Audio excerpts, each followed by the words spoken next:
today you're here to see the film Wander Darkly, which is part of our U.S. dramatic competition.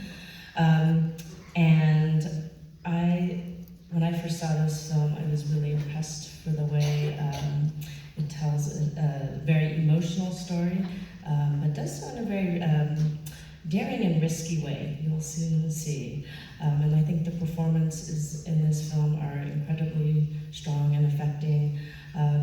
And I'm extremely excited to let you know that the filmmaker is here, and I will introduce you to her right now. Please welcome the writer and director of Wander Darkly, Tara Miele.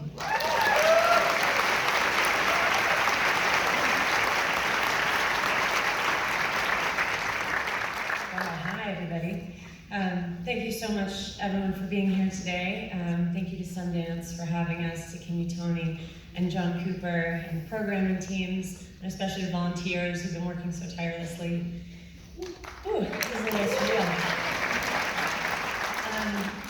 20 years ago, my student film premiered at the Treasure Mountain Inn at Slam Dance. And it took me 20 years to get down the mountain. So I'm really honored to be here.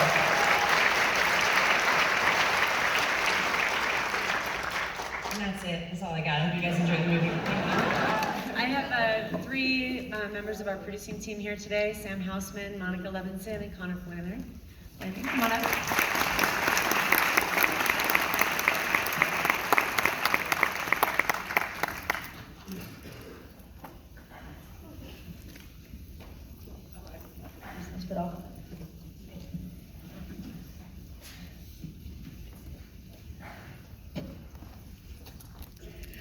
Congratulations to all of you.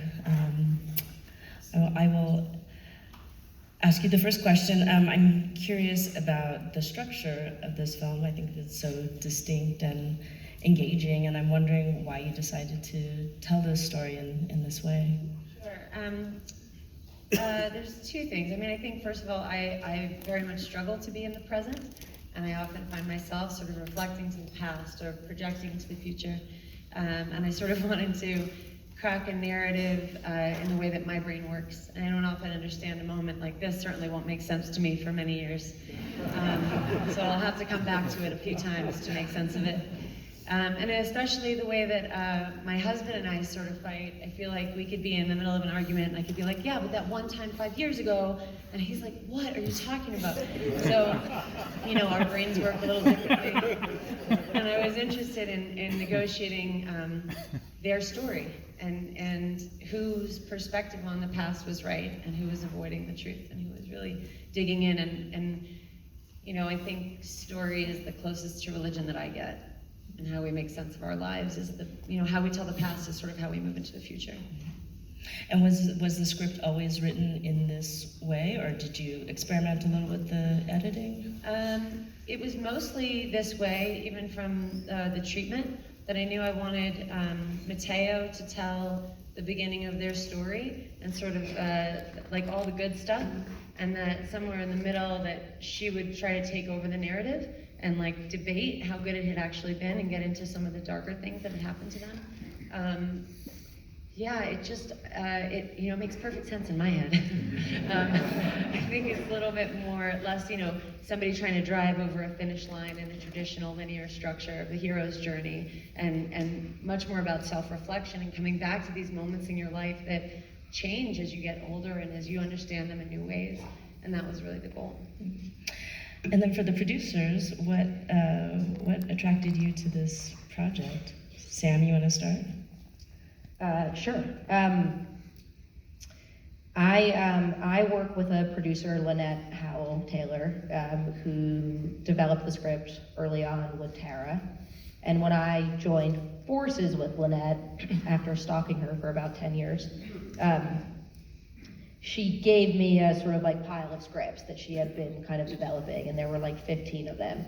And I read Wander Darkly, and I will never forget it. Like, I read it in my bed and I was like bawling.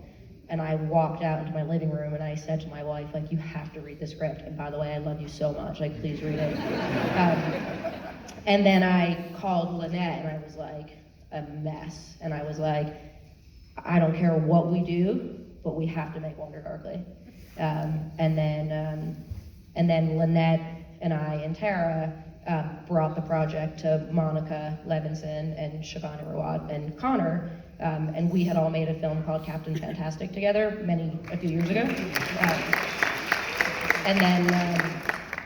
Yeah, and I'll just say that I read the script and it was beautiful, and I just, with Lynette and Sam, I knew that they would be amazing producing partners, and I thought, what can I bring to the table? Really, what do they need us for? And as I met Tara, and I thought, oh God, I can't not do this once I met Tara, but also she said, I know with the budget, we're having some problems, and I think we're gonna have to make like the dolphins. I know we can't have dolphins, we'll have to make it like a hike or something.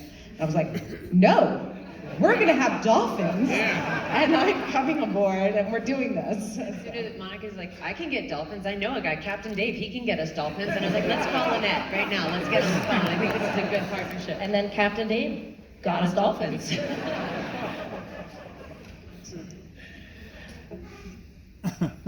Okay. Yeah, very much so. I was raised Irish Italian Catholic on the East Coast and then transplanted to Los Angeles. I live on the east side of LA, and I feel the Latino culture is very much in every minute of my day. It's where I was, I don't know, it's like where my relationship is, it's where my people are. So it felt very organic for me to have a couple that was, white and Latino. It felt very automatic almost to include that culture in the story. So it was there from the very beginning. And I do think it's a beautiful representation of death, that we don't, I guess we don't see enough, this idea of what it means to move past, and what is that connection? The question is about what was the significance of the color green. Yeah, so green is a very interesting color, right? It can represent life, and it also represents sickness. And so I really very much like the contradiction of that. The production designer on the project, Katie Byron, is a complete genius. Everything that she touches, I think, is gold. She also did Zola, which was here at the festival. She's brilliant. That was a very deliberate choice to do that, which is, again, it's like, well, how do you perceive it? It's the same color. Does it mean life or sickness? And is she going to live, or is she going to, sink into the sadness and the sickness and not kind of pull out of it? Zola being quite a different film. Quite a different. The question is about the cast. Yeah, so specifically, Sienna and Diego were in my original lookbook. Diego jokes that he looks like my husband, and that's the only reason he was cast. But they do look exactly alike. Just go on Tara's Instagram, there's a photo of the two of them. There's a photo of the twins of Sundance. But I never really noticed it, actually, until we had a family barbecue the week before we started shooting, and it was all of our kids, and we're at Lynette's house, and Diego was a little late with his kids, and my husband's wearing like swim trunks and a blue flannel thing, and Diego walks in wearing swim trunks and a blue flannel thing, and I was like, oh God, I gotta go. But they both do embody this sort of genuineness and this goodness. I think Diego just exudes it as a person. I'm proud to say my husband does as well. So there was something about him that I was really interested in. And then with Sienna, I just think she's fantastic and underestimated so frequently, and she was in my lookbook from the beginning as well. I think she's just fantastic, and the two of them have known each other for years and years, and I think it really helped play into their chemistry, that it wasn't this sort of like fresh, sparky new love. They really care about each other deeply as people, and I think you could feel that, like the patience and the protection that they showed each other on set was quite something. No, I think I felt like I was taking the audience so far down with using him. And the truth is, the genesis of the project was my husband and I survived a pretty bad car crash about 6 years ago, and I was very concussed. And coming out of that, we had two little kids, and being a parent certainly changes your sense of your mortality. But I think we were at Thanksgiving, we were at my mom's house, everybody was like fighting, and the kids are sobbing, and I just was hit with this really overwhelming sense of gratitude for these messy, delicate little lives that we were lucky enough to still live. And so that feeling of just deep, deep appreciation for whatever we get.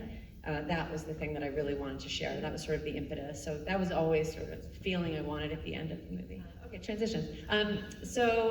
Yeah, it was incredibly hard to make the transitions all work. You know, like the hospital is a good example. So when she walks out of the hallway and onto the street, I remember I kept saying, you know, we'll just build like a simple flat that'll it'll look like the hallway, and she'll walk down it, and there'll be like an alley, and we'll have this shot, and everyone being like, sure, yeah, we're just gonna build a hospital hallway in the middle of La Brea Boulevard. Like, sure, yeah. And then we did. That's exactly what we did. So I think I just sort of kept saying that these crazy things would happen, and little by little they all happened, which was quite a miracle and a testament to this insanely talented producing team who always said yes to me, and I you know, ever grateful for that. Also, I should give a big shout out to the actors who were very patient through these transitions as well, because the performances were so deep and so, you know, so rich, and I'd also be like, okay, just one more thing though, as you're crying, I'm just gonna like follow you, you know, it would just be some weird camera thing, like, you know, yeah, into the light. So they just really trusted me, you know. Day one, I put Diego in a drawer at this morgue, like, they were so lovely. Hey, this is Eric from IONCINEMA.com. If you want to support us, subscribe below.